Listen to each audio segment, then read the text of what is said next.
Buenas noches con todos, muchas gracias por el tiempo que han destinado para esta rueda de prensa, en la que queremos compartir de manera muy general cuáles son los principales hitos del presupuesto general del Estado. Entiendo que se les ha hecho llegar una nota de prensa con embargo que el equipo de comunicación autorizará en cuanto a su respectiva liberación. Y antes que nada quisiera iniciar agradeciendo al equipo del Ministerio de Economía y Finanzas por todo el trabajo que ha realizado durante estos meses para lograr tener un documento con mucha consistencia técnica, un documento que traza claramente un camino para llegar a los objetivos que se han planteado dentro del Plan de Prosperidad. Y particularmente me gustaría destacar la labor del Viceministerio de Economía, del Viceministerio de Finanzas, en la cabeza del economista Fabián Carrillo, que ha estado liderando todo el proceso. Dicho esto, hay algunas premisas importantes dentro del presupuesto general del Estado. Yendo de lo macro a lo micro para luego absolver sus inquietudes, importante mencionar que el presupuesto general del Estado se enmarca naturalmente dentro del Plan de Prosperidad. El presupuesto general del Estado se enmarca dentro de la Ley de Fomento Productivo y Estabilización Fiscal, que busca ir corrigiendo los grandes desequilibrios fiscales que afrontamos de manera progresiva, de manera disciplinada, pero con mucho orden y constancia.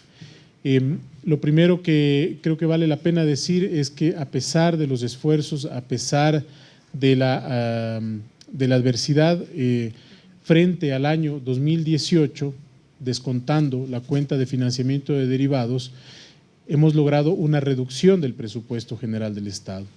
Esto nos parece que es un hito de gestión importante porque traza la ruta, insisto, de optimización del tamaño del Estado.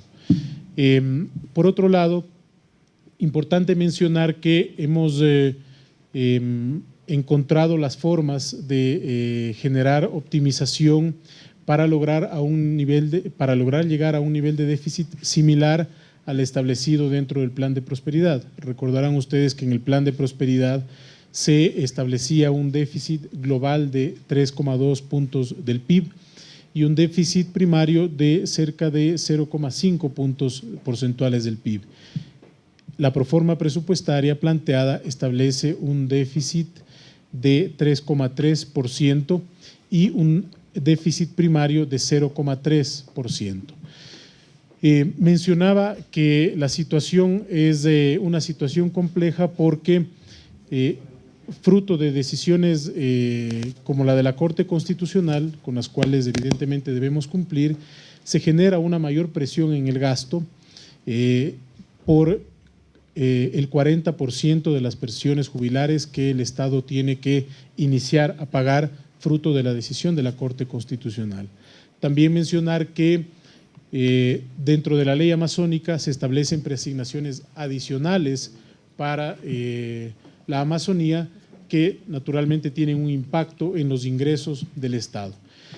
De los supuestos económicos principales nos gustaría destacar primero el precio del petróleo, un precio del petróleo de $58 por barril, un precio del petróleo que estimamos está acorde a las proyecciones del siguiente año de varias entidades e incluso de alguna manera más conservador.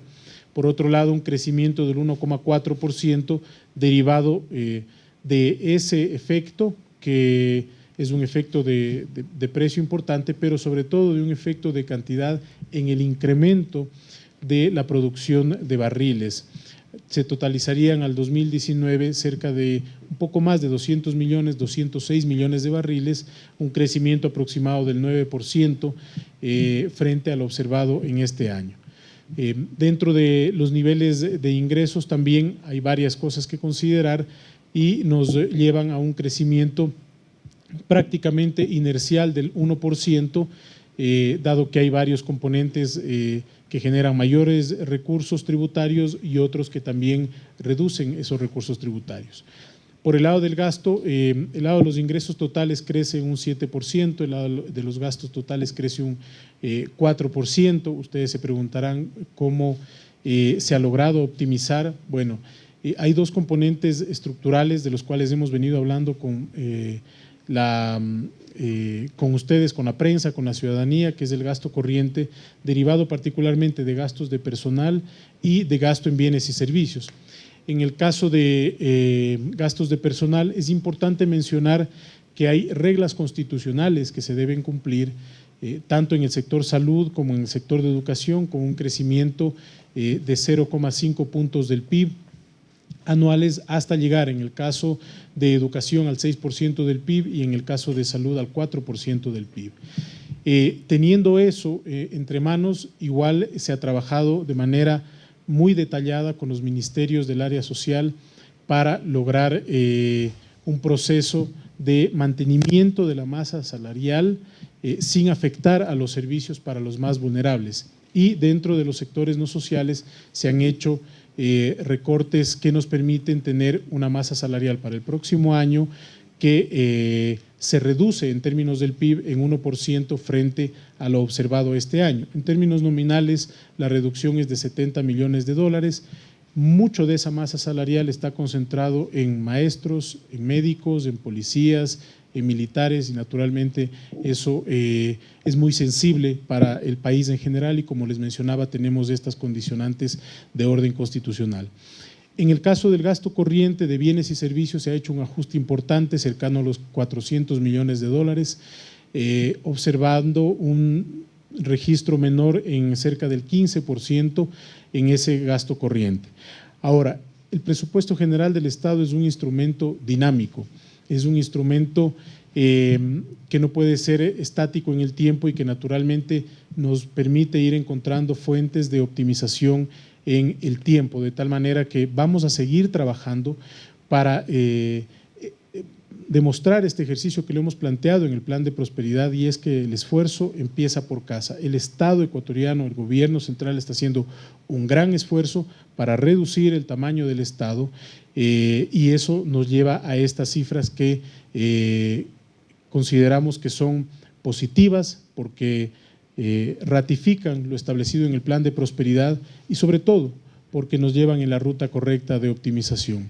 Dicho esto, estimadas amigas y amigos, doy paso a algunas preguntas que entiendo que están previstas, no sin antes comentarles que la próxima semana seguramente el propio debate en la Asamblea y los equipos técnicos del Ministerio van a estar a su entera disposición para ir aclarando inquietudes dentro de lo que corresponde a las consultas que ustedes tengan. Muchas gracias.